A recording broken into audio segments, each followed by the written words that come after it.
राम राम दोस्तों, अपने विषय राम नाम का जप क्यों और कैसे करें में कल की बात को आगे बढ़ाते हैं। कल हमने जाना था कि राम नाम हमारे सुषुम्ना, पिंगला और ईड़ा नाड़ी का बीज मंत्र है। राम नाम का शाश्वत जाप करने से हमारी कुंडलिनी जागृत होती है और एक समय में हमारे गुरु से हमारी भेंट हो जाती है।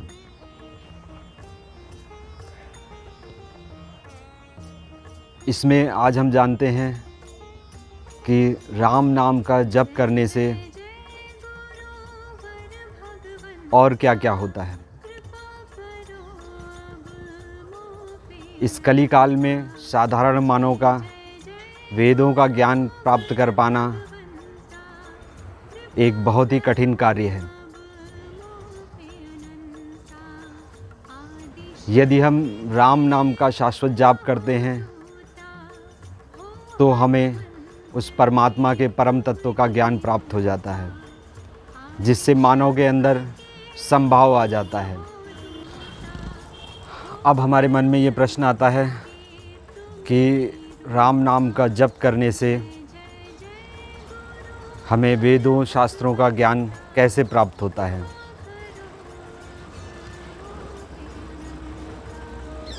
तो इस प्रश्न के उत्तर के लिए मैं आपको एक छोटी सी घटना बताना चाहूँगा, जिसको महाराज जी के भक्तों ने कहीं ना कहीं सुना होगा या फिर कहीं ना कहीं किसी किताब में पढ़ा होगा। ये घटना भवनिया जी से संबंधित है। इस घटना को अभी तक हमने महाराज जी के लौकिक चमत्कार के रूप में देखा है, लेकिन ये सिक्के का एक पहलू है। जब हम सिक्के का दूसरा पहलू देखेंगे तो हमें अब हमारे प्रश्न का उचित जवाब मिल जाएगा।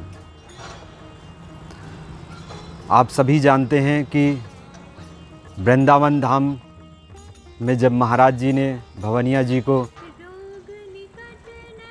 पुजारी घोषित किया तो उस समय जयपुरिया जी आते हैं और उनकी अल्पायु देख करके सशंकित होते हैं।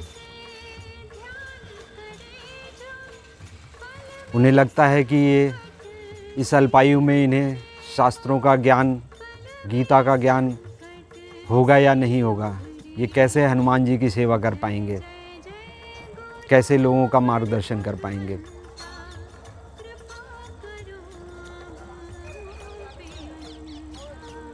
जब महाराज जी जयपुरिया जी की शंका को जानते हैं तो महाराज जी जयपुरिया जी से कहते हैं कि आपको गीता बहुत अच्छी लगती है, आप बताएं आप क्या सुनना चाहते हैं। उस समय महाराज जी तख्त पे विराजमान होते हैं, भवानिया जी उनके चरणों के पास बैठे होते हैं और अन्य भक्त और जयपुरिया जी उनकी तख्त के सामने विराजमान होते हैं।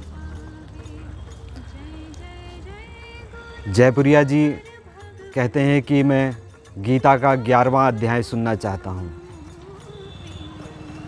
अब भवनिया जी जो महाराज जी के चरणों के पास बैठे हुए हैं तख्त के नीचे, उन्होंने कभी ना तो गीता पढ़ी थी, ना कभी शास्त्रों का अध्ययन किया था। उनकी जो शिक्षा हुई वो भी गांव में प्रारंभिक शिक्षा हुई थी। जब महाराज जी ने उनसे वृंदावन धाम में पंडित नियुक्त करने जी की बात कही थी तो उन्होंने हनुमान चालीसा और हनुमान जी से संबंधित मंत्रों का स्मरण कर लिया था। लेकिन अब यहाँ पर बात आई थी गीता की। वह तो उन्होंने कभी हिंदी में भी नहीं पढ़ी थी। मन ही मन सोचते हैं कि अब मैं क्या करूं। लेकिन तभी महाराज जी का अंगूठा पहले उनकी पीठ में स्पर्श करता है उसके बाद उनके सर में स्पर्श होता है। जैसे ही उनका अंगूठा उनके सर में स्पर्श करता है, मानो भवनिया जी किसी नींद से जाग जाते हैं। वो गीता का 11वां अध्याय संस्कृत में सुनाते हैं, वो अभी लयबद्ध। ना तो उन्हें कोई गायन शैली का ज्ञान था, ना उन्हें संस्कृत का ज्ञान था। उसके बावजूद उन्होंने यह प्रस्तुति सभी के सामने दी। जयपुरिया जी कहते हैं कि मुझे अपने कानों पे विश्वास नहीं हो रहा है, इतना मधुर सस्वर पाठ मैंने आज से पहले कभी नहीं सुना। यह था एक सिक्के का एक पहलू जिसे हम लौकिक चमत्कार के रूप में देखते हैं। लेकिन सिक्के का दूसरा पहलू वह है जो मैं अब आपको बताने जा रहा हूँ। गुरु के स्पर्श मात्र से कुंडलिनी जागृत हो जाती है। जब उनका छठा चक्र, जिस समय उन्होंने अपने पैर का अंगूठा उनके सर में स्पर्श किया, उनका आज्ञा चक्र जागृत हो गया। जब मानव का छठा चक्र जागृत हो जाता है तो उसे सिर्फ भूत या भविष्य का ही ज्ञान नहीं होता, बल्कि उसे तीनों लोकों का ज्ञान हो जाता है।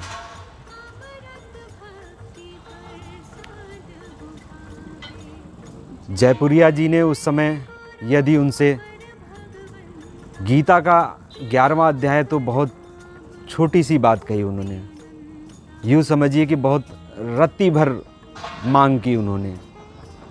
यदि उस समय वो भवनिया जी से तीनों लोकों के बारे में प्रश्न करते तो भवनिया जी उनके हर प्रश्न का जवाब बड़ी बखूबी के साथ देते हैं।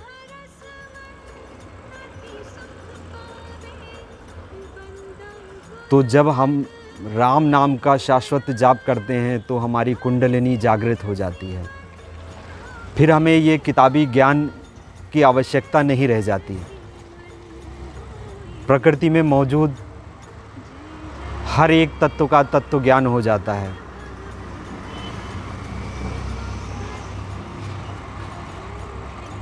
अब हम अपने प्रश्न का उत्तर आसानी से समझ पाए होंगे कि राम नाम का जाप करने से वेदों का ज्ञान कैसे प्राप्त हो जाता है। दूसरा, राम नाम के जाप के लिए किसी प्रकार की सोच अशोच की अवस्था की बाध्यता नहीं होती है, बल्कि यूँ कहें तो किसी प्रकार की कोई बाध्यता नहीं है, कभी भी कहीं भी कैसे भी कर सकते हैं। शेष बातों को अगले अंक में जानेंगे। यदि आपको वीडियो अच्छा लगा तो आप अपने सभी मित्रों के साथ और अन्य भक्तों के साथ इसको शेयर ज़रूर करें। जय महाराज जी, जय श्री राम।